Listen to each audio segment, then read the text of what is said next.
2016 ஆம் ஆண்டு தமிழ்நாடு ஈரோடு அருகே உள்ள ஒரு பழைய நூல் ஆலை. இந்த சம்பவம் நடந்தது அங்கே வேலை பார்த்த ஒரு செக்யூரிட்டி அண்ணன் சொன்ன உண்மை. இரவு 11:45 இரவு மழை மெதுவாக பெய்து கொண்டிருந்தது. ஆலை முழுக்க சைலன்ஸ். மஷீன் சத்தமே இல்ல. ரமேஷ் அந்த ஆலையின் நைட் செக்யூரிட்டி. 15 வருடமா இதே இடத்துல வேலை. அவனுக்கு பேய், பிசாசு, இருட்டு எதுவுமே பயமில்லை. ஆனா அந்த நாள் மட்டும் வேற மாதிரி இருந்தது. 12:30 டாஷ் டாஷ் டாஷ். கேட் அருகே நின்று ரவுண்டர்ஸ் போகும்போது டிங். ஃபேக்டரிக்கு உள்ளே இருந்த பழைய லிஃப்ட் யாரும் இல்லாம தானா ஓபன் ஆகுது. ரமேஷ் அசந்து போனான். லிஃப்ட் கரண்ட்கே கட் பண்ணிட்டோமே, இது எப்படி? லிஃப்ட்டுக்குள்ள பார்த்தா யாரும் இல்ல. ஆனா மிரர்ல மட்டும் ஒரு கருப்பு சேலை போட்ட பெண் ரிஃப்ளெக்ஷன். திரும்பி பார்த்தான். அங்கே யாருமே இல்ல. ஹார்ட் பீட் வேகமா அடிக்க ஆரம்பிச்சுது. ரமேஷ் ஸ்லோலி வாக்கி டாக்கி எடுத்தான். Control room. லிஃப்ட் ஏரியால மூவ்மெண்ட் இருக்கு. ஸ்டாட்டிக் சவுண்ட் மட்டும். ஷச்.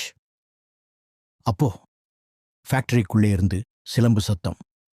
டிங் டிங் டிங்.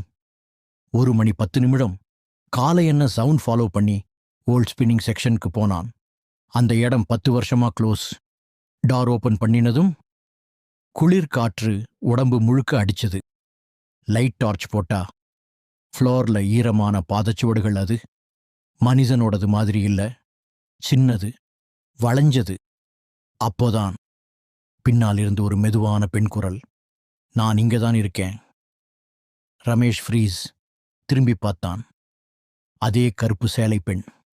முடிமுகத்தை மூடிக்கிட்டு, இது கதை இல்ல, ரியல் இன்சிடென்ட். இன்சா மோமெண்ட் உங்களுக்கு டச் ஆனா ஒரு ஸ்டார் பொடுங்கா கால் தரைய தொடவே இல்ல. அவன் ஓட முயற்சி பண்ணினான். ஆனா கால்கள் நகரல. அந்த பெண் மெதுவா சொன்னா, இந்த ஆலை ஏன் உயிரை வாங்கிச்சு. ஃப்ளாஷ்பேக் மாதிரி. 2004 இந்த ஸ்பின்னிங் மெஷின்ல ஒரு பெண் ஒர்க்கர் ஆக்சிடென்ட்ல இறந்த சம்பவம். Case close. Factory owner கவரப்.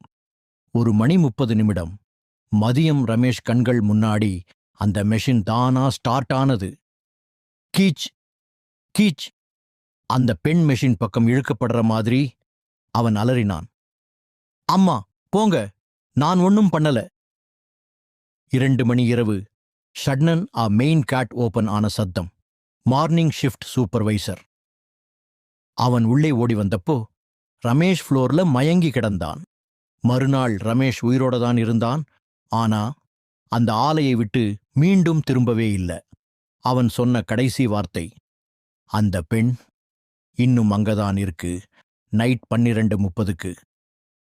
இன்றைக்கும் அந்த ஃபேக்டரி நைட்ல லிஃப்ட் தானா ஓப்பன் ஆகுதுன்னு லோக்கல் சொல்றாங்க. இந்த கதை ஒரு உண்மை சம்பவத்தின் அடிப்படையில் சொல்லப்படுகிறது. இது பயமுறுத்துவதற்கல்ல, எச்சரிக்கைக்காக மட்டும்.